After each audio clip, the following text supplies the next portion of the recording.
Salve, Clube do Dividendo Inteligente! Hoje a gente vai falar sobre o aporte que a gente realizou nessa semana, um mercado que tem subido muito nos últimos meses, na verdade nas últimas semanas, de um mês para cá. Então, as ações esticaram bastante, como a gente pode ver aqui no AGF+, mas nós aportamos aqui em um ativo e vamos explicar então o racional por trás desse aporte. Se você já gosta desse tipo de vídeo, deixe seu like, ativa a notificação e também segue a gente lá no Instagram Dividendo Inteligente. E como vocês notam aqui, muitas ações então subindo muito de um mês para cá, então acaba não ficando tão interessante, principalmente porque há menos de um mês a gente tinha Banco do Brasil a R$32, a gente tinha Santander a R$13, então realmente as ações deram uma esticada. Se a gente vir aqui agora na nossa carteira pública do canal, vocês vão notar que a gente tem aqui 77% mais ou menos em ações e 23% mais ou menos em fundos imobiliários. E então desse mês para cá, que as ações têm subido bastante, o que a gente tem feito é começar a aportar mais aqui em fundos imobiliários, porque dessa forma a gente consegue aumentar a nossa renda passiva mensal, todos os meses, o dividendo garantido que os fundos imobiliários nos dão. Atualmente a gente tem 3 fundos imobiliários, os 3 são fundos de fundos, ou seja, fundos que compram cotas de outros fundos. Dessa forma a gente fica bem diversificado, porque cada fundo compra várias cotas, então comprando somente um fundo desses, a gente já está exposto em mais de 20 fundos. Então dessa forma a gente compra esses fundos de fundos e então vai garantindo todos os meses dividendos certos, entre aspas, e dessa forma a gente pega esses dividendos e reaporta, que fica alimentando tanto ações como também recomprando fundos imobiliários ou aumentando o nosso caixa. Se a gente der uma olhada aqui no exemplo, eu vou mostrar aqui para vocês. Olhem só, todos os meses a gente tem aqui do HFOF11 R$80, em agosto a gente recebeu também aqui do BCFF11 R$82. Se a gente for lá para julho, vocês vão notar que a gente recebeu aqui R$78 do HFOF, R$79 aqui de BCFF. Se a gente for para junho, vocês vão notar também aqui, ó, mais quase R$150 somando os dois. Então todos os meses, como vocês notam, notem aqui, maio também, todos os meses, como vocês notam, a gente tem essa receita, esse dividendo garantindo dos fundos imobiliários, que hoje está em torno aí de R$150, só que a gente tem aumentado de um mês para cá e com certeza essa renda passiva mensal ela vai aumentando então, porque a gente está aumentando nossa exposição em fundos imobiliários, enquanto as ações continuam nesses patamares que a gente considera aí um pouco esticado de um mês para cá. A gente está igual um jacaré com a boca aberta esperando para ver se alguma ação dá sopa, mas por enquanto estamos aumentando nossa renda mensal devagar, sem nos afobar, pouco a pouco. Então notem aqui que o aporte que a gente fez no último dia 22/8, essa semana a gente comprou aqui 15 unidades de HFOF11. Então a gente nota aqui que a gente aumentou a participação aqui no HFOF11. Dessa forma a gente fica aqui com um preço médio, como vocês podem ver, aqui em torno de 78,62. Atualmente as cotas estão 74,68.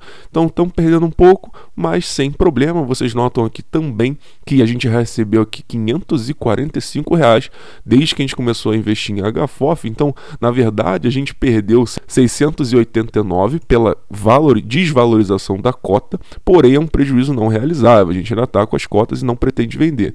Então, se a gente contar a valorização da cota, a gente está perdendo 689, só que só de dividendo a gente já recebeu 545. Então, se você diminuir um do outro, vai dar um pouco mais aí de R$100 de perda, mas mais uma vez a gente não pretende vender as cotas, muito menos a gente pretende nos desfazer de algum ativo. Então, dessa forma, as cotas ficam em carteira e nos gerando dividendos eternos. Essa é a nossa ideia. Então, bem legal aqui ver que a gente recebeu aqui R$545 desse fundo imobiliário. Dessa forma, por que a gente escolheu então aqui no HFOF? Vamos dar uma olhada aqui no Funds Explorer, porque ele dá informações bem relevantes para a gente. Primeira coisa que a gente nota é que o fundo tem um preço aqui sobre o valor patrimonial de 0,91.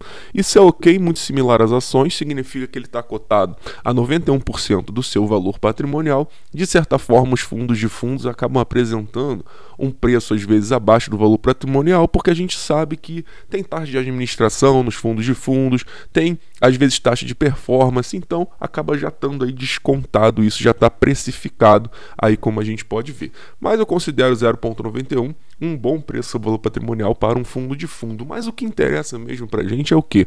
É o dividendo. Qual é o dividend yield? Vocês notam que na última distribuição aqui, o dividend yield foi de quase 0,9%, com um rendimento aqui por cota de 62 centavos. A primeira coisa que a gente precisa ver é se esse rendimento aqui, ele realmente é um rendimento recorrente ou foi algo que aumentou e tende a baixar. Por exemplo, muita gente chega aqui nesse mês, por exemplo, distribuiu R$1,40, então sempre vai ser assim, vou vender tudo e vou comprar aqui esse fundo. Não é assim que funciona. Você tem que ver qual é a média que o fundo distribui. E vocês notam que desde abril de 2021, o fundo vinha distribuído aqui 60 centavos por cota e aumentou em julho de 2022 para 62.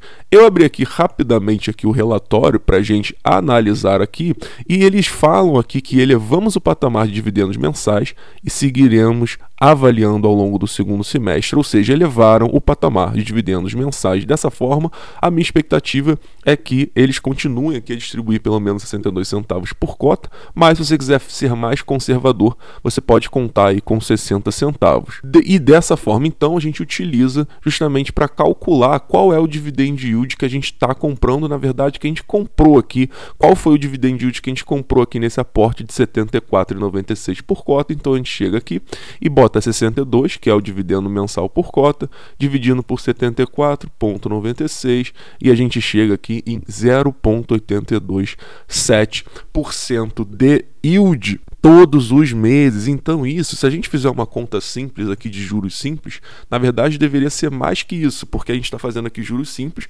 deveria ser juros compostos, porque a gente recebe o dividendo todo mês. Mas se a gente fizer juros simples aqui, vezes 12, vocês notam que a gente praticamente comprou 9,9% de dividend yield, já isento de imposto de renda, porque os fundos imobiliários, eles não pagam imposto de renda em relação à distribuição de dividendos de proventos. Então, dessa forma, a gente comprou aí praticamente 10% eternamente, entre aspas, até o fundo distribuir, enquanto o fundo distribui pelo menos 62 centavos por cota. E outra coisa interessante, justamente para ver se o fundo é saudável de continuar distribuindo por muito tempo, pelo menos aqui 62 centavos por cota, e a gente garantir aqui quase 10% de dividend yield ao ano, é justamente ver como é que estão aqui os rendimentos do fundo. Quanto é que o fundo está, então, recebendo de provento todos os meses, quanto ele tem aqui nas suas reservas. E nós começamos a ver aqui, por exemplo, que no mês de julho de 2022, que foi o último mês que a gente teve o relatório, o fundo ele teve um resultado de 70 centavos por cota e distribuiu 62, ou seja, ele botou aí em suas reservas 8 centavos por cota. Então, aparentemente, a gente vê aqui no mês de junho, teve resultado de 7,3, distribuiu 60, maio, teve resultado de 61, distribuiu 60, então a gente vê que o fundo tem tido um resultado superior aí à distribuição, isso de certa forma é saudável. Porém, o mais legal mesmo é nós vermos aqui quanto ele tem em caixa. Vocês notam aqui que cabe destacar que em julho o HFOF encerrou o mês com 74 centavos por cota de resultados acumulados em períodos anteriores e ainda não distribuídos, ou seja, ele tem nas suas reservas 74 centavos por cota, e isso faz então um bom caixa para o fundo, para que mesmo caso o resultado venha abaixo aí da distribuição de 62, ele consiga usar parte da reserva para manter esse dividend yield que a gente calculou de 10%, e por isso a gente então fez esse aporte aqui em HFOF 11. Se você gostou do vídeo de hoje, deixa o like, ativa a notificação, segue a gente lá no Instagram Dividendo Inteligente, e caso queira testar grátis a plataforma do AGF+, por 30 dias, link tá na descrição do vídeo, e salve Clube Dividendo Inteligente.